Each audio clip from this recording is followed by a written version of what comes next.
ഞാനിന്ന് വീട്ടിൽ പോകുന്നില്ല. എടാ അപ്പൊ തുടങ്ങാല്ലേ ഒരു പ്രാങ്ക് ചെയ്താലോ? എന്ത് വേണ ചെയ്തു. കഴുത്തി കിടക്കുന്ന മാല ഗോൾഡ് ആണോ? ഒരു കയ്യബദ്ധം നാറ്റിക്കരുത്. അമ്മ വിളിക്കുക അല്ലെങ്കിൽ അച്ഛനെ വിളിക്കുക. ബസ് വെച്ചിട്ട് മാല കളഞ്ഞു പോയി എന്ന് പറയാ. യഥം വലം നോക്കാതെ ചെയ്തിരിക്കും. ഓക്കെ വിളിക്കുക. ഹലോ, എനിക്കൊരു കാര്യം പറയാനുണ്ട് ബിബിൻ ചേട്ടാ. എന്റെ കൈയും കാലും വിറയ്ക്കുക. എന്നിട്ട് സത്യമായിട്ട് എന്റെ ഹാർട്ട് ബീറ്റ് ഒക്കെ കൂടാ. ഞങ്ങള് ഇപ്പൊ കരുനാപ്പള്ളിയിലോട്ട് വന്നതാ.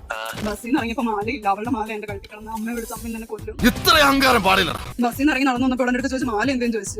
ഞാൻ നിന്നോട് പറയാൻ വേണ്ടി തല ഇറങ്ങി പോയിട്ടുണ്ട്. എന്ത് ചെയ്യും? നീ തീർന്നടാ, നീ തീർന്നു. എനിക്ക് ആകെ പേടിയാവുന്നു. അമ്മ വിളിച്ചു കഴിഞ്ഞാൽ അമ്മ എന്തെങ്കിലും ശരിയാക്കും. ഇയാളെന്താണ് ഇങ്ങനെ പറയുന്നത്? അത്രക്കായല്ലേ? അല്ലാതെ ഞാൻ ആരെടുത്താ പോയി പറയുന്നത്? അത് എന്റെ മാലയല്ല, അവളുടെ മാലയല്ല എന്റെ കഴുത്തിൽ.